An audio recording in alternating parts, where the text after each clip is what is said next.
ఓం శాంతి. ETV live ఆధ్యాత్మిక channel ప్రేక్షకులందరికీ కూడా స్వాగతం. మనిషి జీవితం ఎలాంటిది అంటే అన్ని రకాల సంస్కారాలు ఉండే మనుషులతో, రకరకాల చింతలు ఉండేటువంటి వ్యక్తులతో, అనేక రకాల సమస్యల మధ్య మనం ఉన్నాం, ఎదుర్కోవాల్సి కూడా వస్తుంది.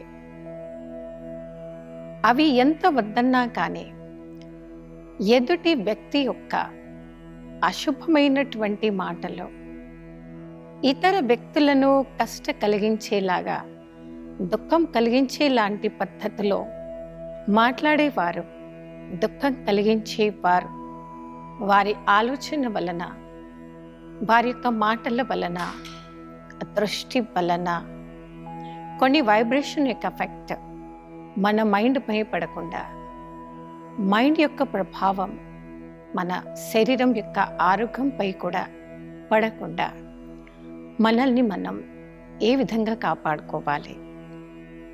కొందరు అంటూ ఉంటారు, నా మనసు భావం అది కాదు, నేను మిమ్మల్ని ఈ మాట అన్నాను కరెక్టే, కానీ నా ఇంటెన్షన్ అది కాదు, మీరే పొరపాటున మిస్అండర్స్టాండింగ్ చేసుకున్నారు అని అనేస్తూ ఉంటారు.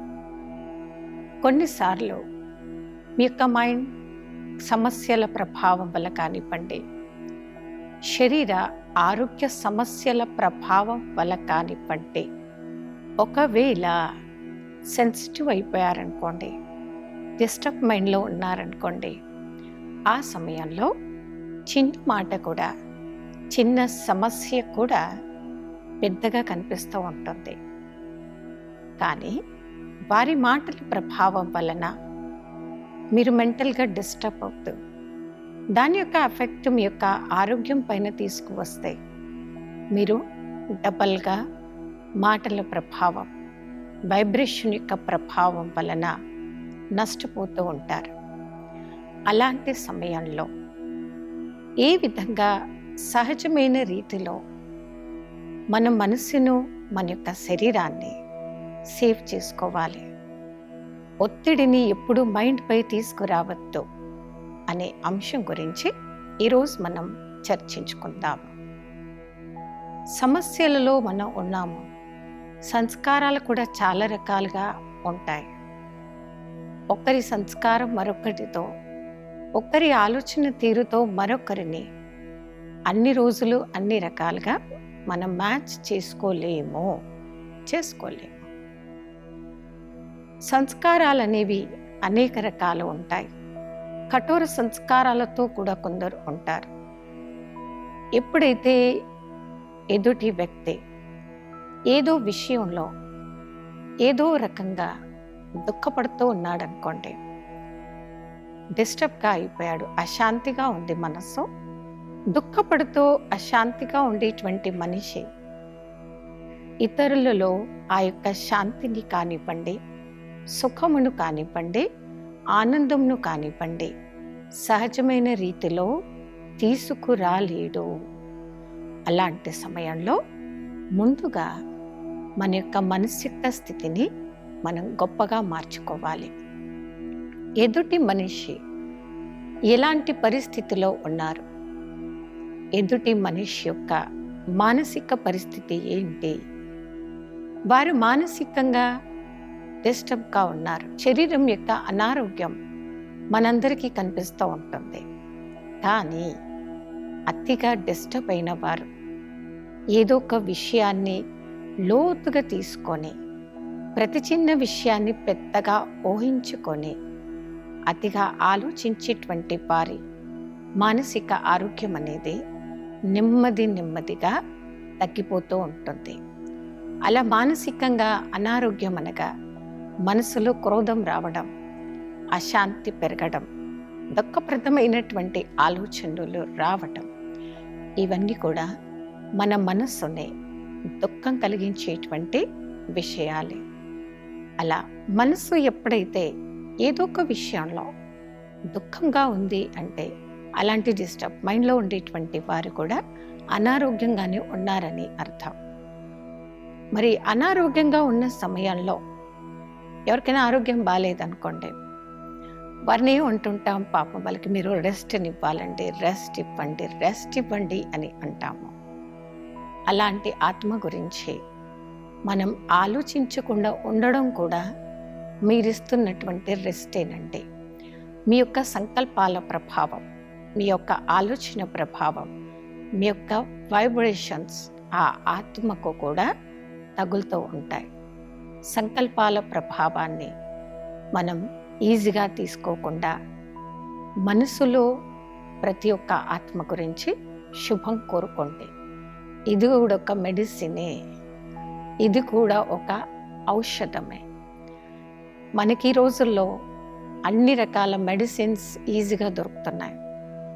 ఒకప్పుడు టైం ఎలా ఉండేదంటే కొన్ని ఇండియాలో దొరికేవి కావు, కొన్ని ట్రీట్మెంట్స్ ఇండియాలో కూడా ఉండేవి కాదు, ఫారెన్లో మాత్రమే ఉండేవి. అక్కడికి వెళ్ళాల్సి వచ్చేది. అలాంటి రోజులు కూడా మనమందరం గడిపాము. కానీ ఈ రోజుల్లో మన యొక్క శరీరం యొక్క ఆరోగ్యాన్ని కాపాడుకోవడానికి మెడిసిన్స్ కూడా వచ్చాయి. ఎన్నో రకాల మంచి మంచి హాస్పిటల్స్ కూడా మనం చూస్తూ ఉన్నాం. ఇదంతా మన యొక్క శరీరాన్ని యొక్క ఆరోగ్యాన్ని కాపాడుకోవడానికి, మనసుతో మనం శుభంగా ఉండడానికి కావలసినవే. మరి మన యొక్క మనసు యొక్క ఆలోచనల పైన ఎదుటి వ్యక్తి యొక్క చెడు దృష్టి యొక్క ప్రభావం, చెడు వైబ్రేషన్స్ యొక్క ప్రభావం మన మైండ్ డిస్టర్బ్ చేయొద్దు. దానికోసం కావాల్సింది మనసును శుభపరంగా మార్చుకోవడం. దానికోసం కావాలి మనసుతో స్వచ్ఛత, సత్యత మరియు స్వచ్ఛత. మనసులో సత్యత అనగా మీ మనసు యొక్క సంకల్పాలలో కూడా స్వయాన్ని చెక్ చేసుకోవాలి.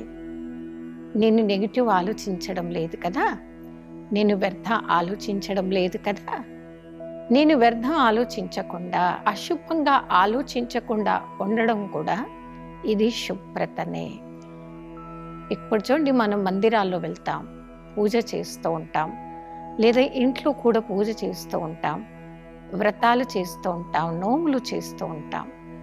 ముఖ్యంగా అలాంటి సమయంలో మనం అతిగా పాటించేది స్వచ్ఛత మరియు శుభ్రత అనేది మన యొక్క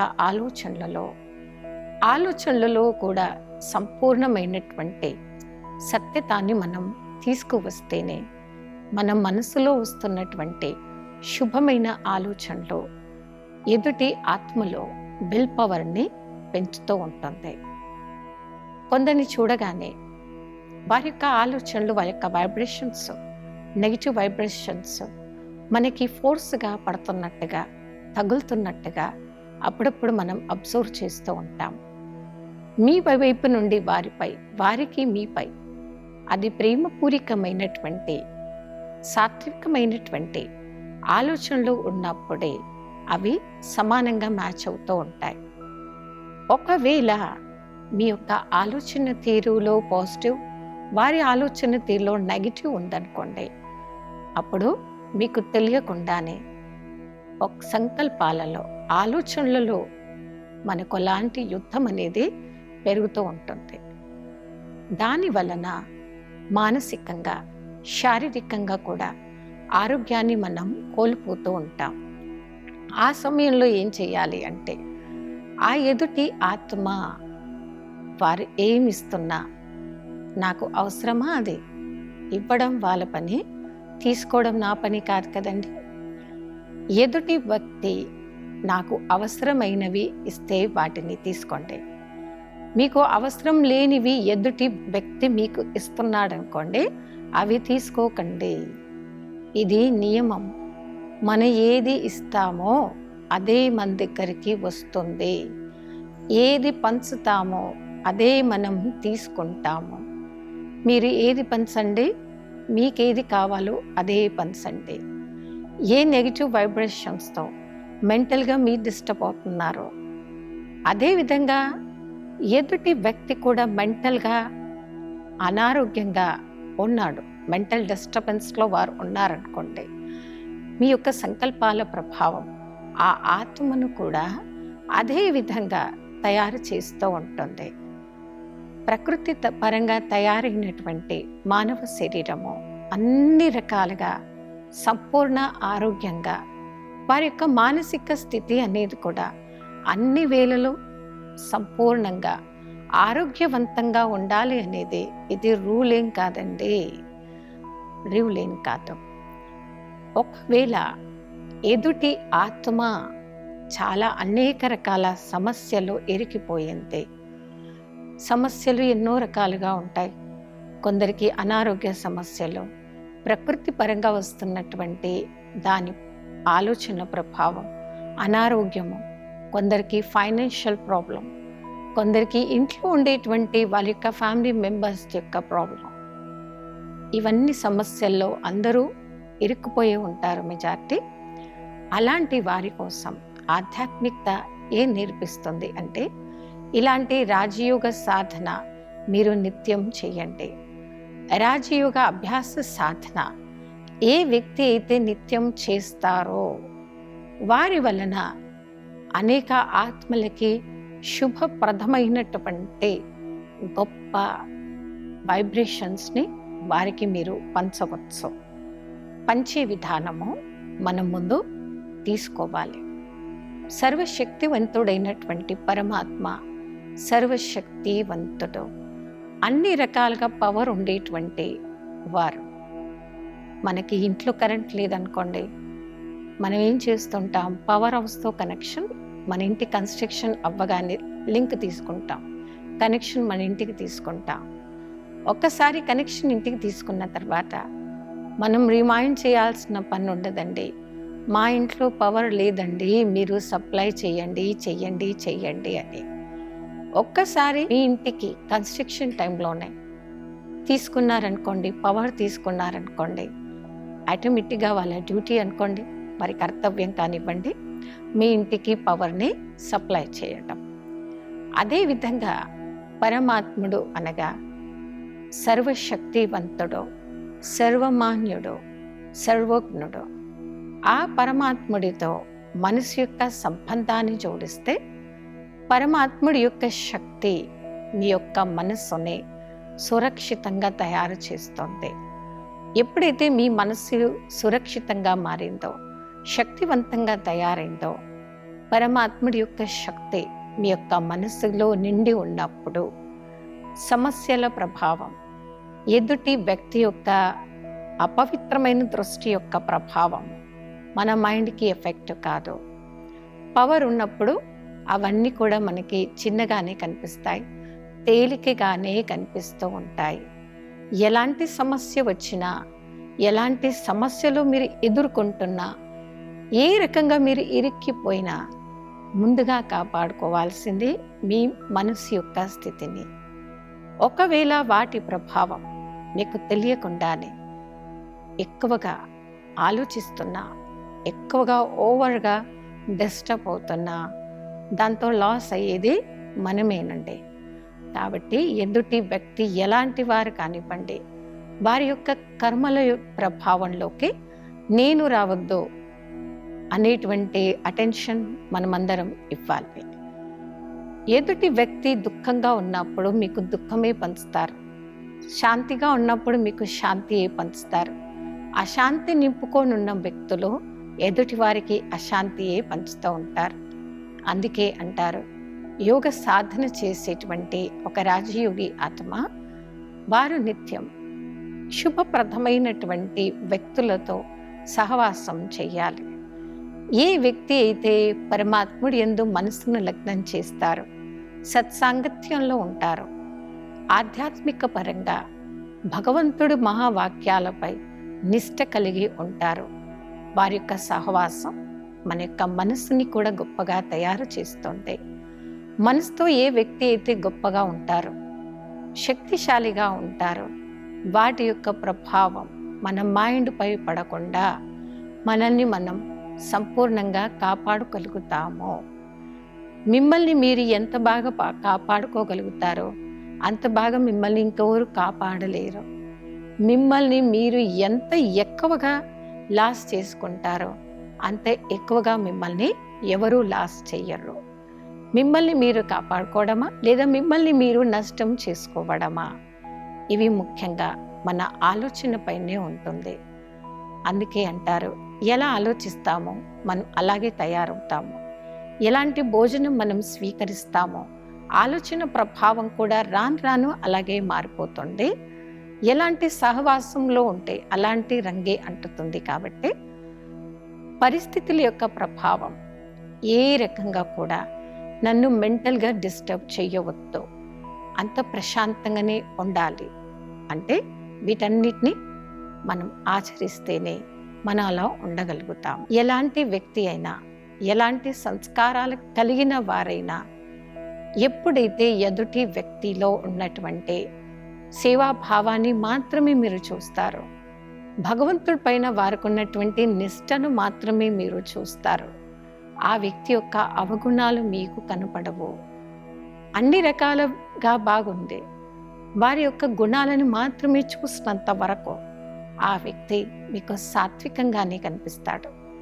కానీ ఎప్పుడైతే వాళ్ళు ఉండేటువంటి మైనస్ని చూస్తారో, వింటారో, తెలుసుకుంటారో, ఇలాంటి పనులు మీరు చేసినప్పుడు వారిపైన మీకు ఉండేటువంటి సాత్వికమైనటువంటి అభిప్రాయం మారుతూ ఉంటుంది. మీ యొక్క సాత్వికమైనటువంటి అభిప్రాయాన్ని మార్చుకోకుండా నిత్యం వారిని ఒక సోదర భావంతో మాత్రమే చూడడం ప్రయత్నించండి.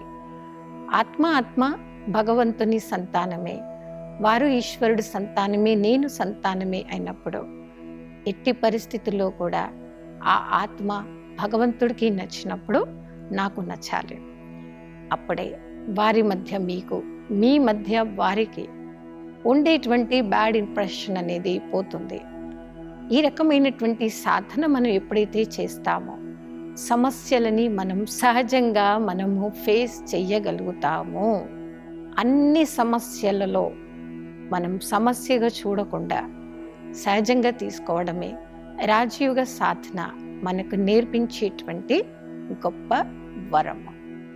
రాజయోగ సాధన అంటేనే ఏకాగ్రత, నిత్యం పరమాత్ముడి యందు లగ్నం చేయాలి. వ్యర్థం ఆలోచిస్తున్నారు, నెగిటివ్గా ఆలోచిస్తున్నారు, లేదా కోరుకుంటున్నారు, వ్యక్తిలో ఉండేటువంటి అవగుణాలను తెలుసుకుంటున్నారు, ఆలోచిస్తున్నారు. ఇవన్నీ చేయటంతో మీకు తెలియకుండానే ఆ వ్యక్తితో మీరు, మీతో వారు మంచి స్నేహపూర్వకమైనటువంటి సంబంధాలతో దూరం అవుతూ ఉంటారు. మళ్ళీ అంటూ ఉంటారు, ఇన్ని ఇయర్స్లో ఉండేటువంటి మంచి రిలేషన్ ఎందుకింత స్పాయిల్ అయిపోయింది? మిస్అండర్స్టాండింగ్తో కూడినటువంటి థాట్స్. మరి మిస్అండర్స్టాండింగ్ యొక్క థాట్స్ అనేది సంబంధాలను విరగొట్టేస్తుంది, దూరం చేస్తూ ఉంటుంది. ఆ విధంగా ఉండకుండా ఎదుటి వ్యక్తితో గుడ్ రిలేషన్ని మీరు మెయింటైన్ చేయాలి అన్నప్పుడు వారితో మీరు, మీతో వారు ఏ రకమైనటువంటి మిస్అండర్స్టాండింగ్స్ రాకుండా, ఒకవేళ ఏదైనా సమస్య ఉంది అనుకోండి, దాన్ని ఈజీగా ఫేస్ చేసుకోగలిగేలాగా ప్రయత్నించండి. సంబంధాల మధ్య దూరం పెరిగింది, ఎదుటి వ్యక్తిలో ఉండేటువంటి అవగుణాలను మాత్రమే చూస్తూ ఉన్నారు. అప్పుడే మీతో వారికి, వారితో మీకు దూరం అనేది పెరుగుతూ ఉంటుంది. తర్వాత ఫైనల్ విడిపోతారు, సంబంధాలు తెగిపోతూ ఉంటాయి. అలా జరగకుండా ఎలాంటి సమస్యలో మీరు ఉన్నా, ఎలాంటి సమస్యను మీరు ఫేస్ చేస్తున్నా దాన్ని సహజంగా ఎదుర్కోవడానికి మాత్రమే ప్రయత్నం చెయ్యండి. మంచి సంబంధాలు, మంచి స్నేహితులు ఒక్కసారి మనకు దూరం అయ్యారనుకోండి, తర్వాత మనకు మంచి ఎప్పుడు దొరకాలనేది లిమిట్ ఏమీ ఉండదు. కొన్నిసార్లు మంచి అవకాశాలు కానివ్వండి, మంచి వ్యక్తులను కానివ్వండి దూరం చేసుకున్నాము అనుకోండి, అలాంటి వ్యక్తుల్ని మీరు ఇంకా ఎప్పుడూ పొందలేకపోతూ ఉంటారు. వ్యక్తులు దొరుకుతారు కానీ మీ యొక్క సంస్కారాలకి, సంబంధాలకి మార్చేటువంటి వ్యక్తులు మాటికి దొరుకుతారనేది సంబంధం ఏది ఉండదు. అలా సమస్యల యొక్క ప్రభావంలో మన యొక్క మైండ్ డిస్టర్బ్ చేసుకోకుండా ప్రతి దాన్ని పాజిటివ్గా మనం తీసుకోగలగాలి. సాత్వికమైనటువంటి సంస్కారాలతో సంబంధాన్ని కలుపుకున్నప్పుడే, సోదర భావంతో మనం ఉన్నప్పుడే పరిస్థితి యొక్క ప్రభావం మైండ్ పైన పడదు. మెంటల్గా మనం డిస్టర్బ్ కాకుండా హాయిగా ఉండగలుగుతాము.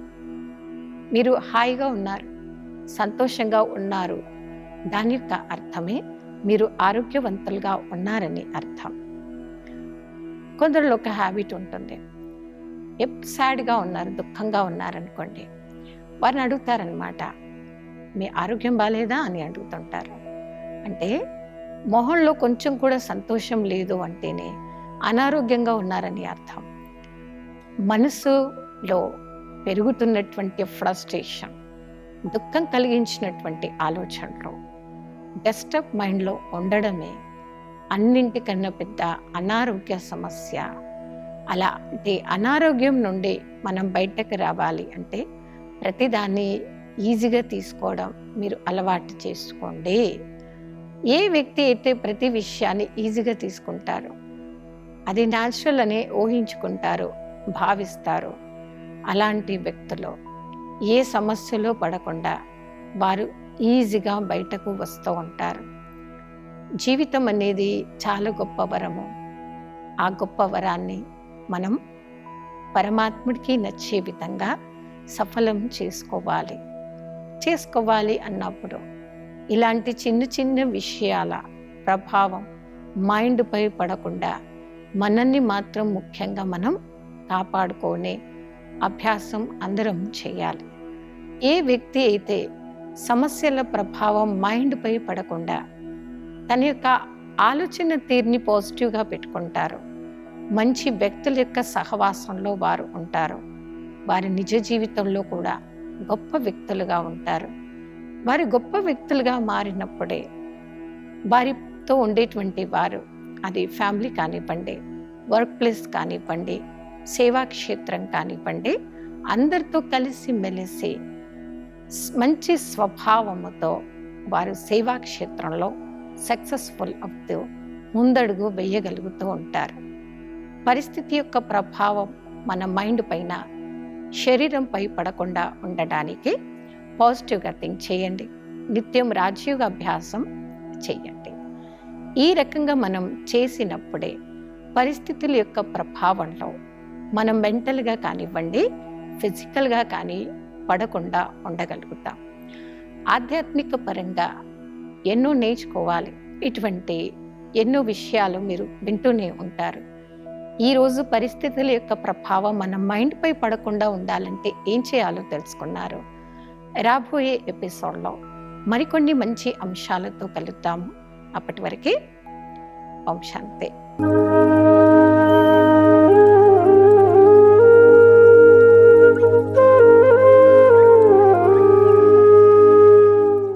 ఈ కార్యక్రమాన్ని తిరిగి చూడాలనుకుంటే www.youtube.com/@ETV Life Spiritual లో చూడవచ్చు.